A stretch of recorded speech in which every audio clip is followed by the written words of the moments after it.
உலக்கையால் மகனை அடித்துக் கொன்ற தாய்.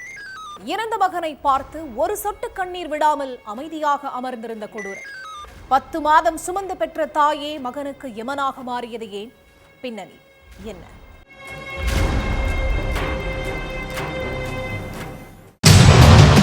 தெருவில் சிறுமிகள் நிறைய பேர் விளையாடிக்கிட்டு இருக்காங்க. பெண்கள் சில பேர் நடந்து போயிட்டு இருந்திருக்காங்க. அப்ப திடீர்னு ஒரு அம்மா இளைஞரோட தலையில உலக்கையால ஓங்கி அடிச்சிருக்காங்க. அடிச்ச அடியிலேயே அந்த இளைஞர் உயிரிழந்துட்டாரு. அடுத்து அங்க வந்த போலீஸ் இளைஞரோட சடலத்தை போஸ்ட்மார்ட்டத்துக்கு அனுப்பி வச்சுட்டு இளைஞரை கொன்ன அம்மாவை கைது பண்ணி விசாரணை பண்ணி இருக்காங்க. அதுல இளைஞரை உலக்கையால அடிச்சு கொன்னதே அவரோட அம்மாதான்னு தெரியுது. தெலங்கானா மாநிலம் மஞ்சரியாலா பகுதியைச் சேர்ந்த சங்கர் அம்மாவுக்கு ஒரு மகன் ஒரு மகள். அதுல மூத்த மகன் ஸ்ரீனிவாசனை தான் சங்கர் அம்மா உலக்கையால அடிச்சு கொன்னு இருக்காங்க. தினமும் நைட்டு மது போதையில வீட்டுக்கு வர்றதையே வழக்கமா வச்சிருந்த ஸ்ரீனிவாசன் வீட்டுக்கு வந்தோமா அமைதியா படுத்து தூங்குனோமான்னு இல்லாம பெத்தவங்க கிட்ட தினமும் தகராறு பண்ணி டார்ச்சர் பண்ணதா சொல்லப்படுது. வயசான அம்மாவுக்கு தான் சம்பாதிச்ச பணத்தை கொடுக்காம மது குடிக்கிறதுக்கு காசு கேட்டு பெத்தவங்களை அடிச்சு உதச்சி துன்புறுத்திக்கிட்டு இருந்ததாவும் சொல்லப்படுது.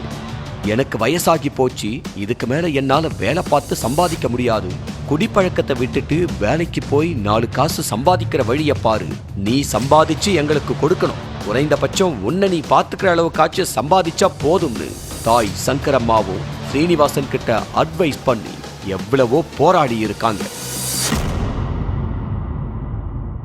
ஆனா தாயோட எந்த அறிவுரையும் ஸ்ரீனிவாசன் மனசை மாத்தல. ஒரு நாள் நைட்டு வழக்கம் போல வீட்டுக்கு ஃபுல் போதையில வந்திருக்காரு ஸ்ரீனிவாசன். வீட்டுக்கு வந்ததும் வராததுமா வாசல்ல நின்னுக்கிட்டு இருந்த தாய் சங்கரம்மா கிட்ட செலவுக்கு பணம் கேட்டு தகராறு பண்ணி இருக்காரு. குடிச்சிட்டு வந்ததும் இல்லாம மேற்கொண்டு பணமும் கேட்டு பிரச்சனை பண்றியா, பேசாம போய் படுன்னு கோபமா சொல்லியிருக்காங்க சங்கரம்மா. ஆனா இப்ப பணம் கொடுக்கலனா நடக்கிறதே வேறன்னு சொல்லி ஸ்ரீனிவாசன் போதையில எகிர்னது மட்டும் இல்லாம தகாத வார்த்தைகள் பேசி பெத்த தாயையே அடிக்க பாஞ்சதா சொல்லப்படுது. இப்படியே தாய்க்கும் மகனுக்கும் இடையில மோதல் அதிகமாகி இருக்கு.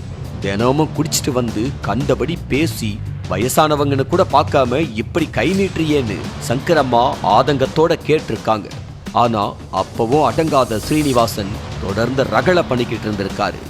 ஒரு கட்டத்துல பொறுமையை இழந்த தாய் சங்கரம்மா ஸ்ரீனிவாசனை கீழே தள்ளி விட்டுட்டு மகனோட தலையிலேயே உலக்கிய வச்சு ஆத்திரம் தீர அடிச்சிருக்காங்க. இந்த சம்பவத்தை பார்த்து அந்த வழியா போன மக்களும் அக்கம் பக்கத்துல இருந்தவங்களும் தடுக்கிறதுக்காக ஓடி வந்திருக்காங்க. ஆனா ஸ்ரீனிவாசனுக்கு தலைப்பகுதியில அதிகப்படியான ரத்தம் வெளியேறி சம்பவ இடத்திலேயே உயிரிழந்துட்டாரு. விசாரணையில மொத்த உண்மையும் தெரிய வரவே சங்கரம்மா மேல கொலை வழக்கு பதிவு பண்ண போலீஸ் அவங்கள அரெஸ்ட் பண்ணி சிறையில அடைச்சிட்டாங்க.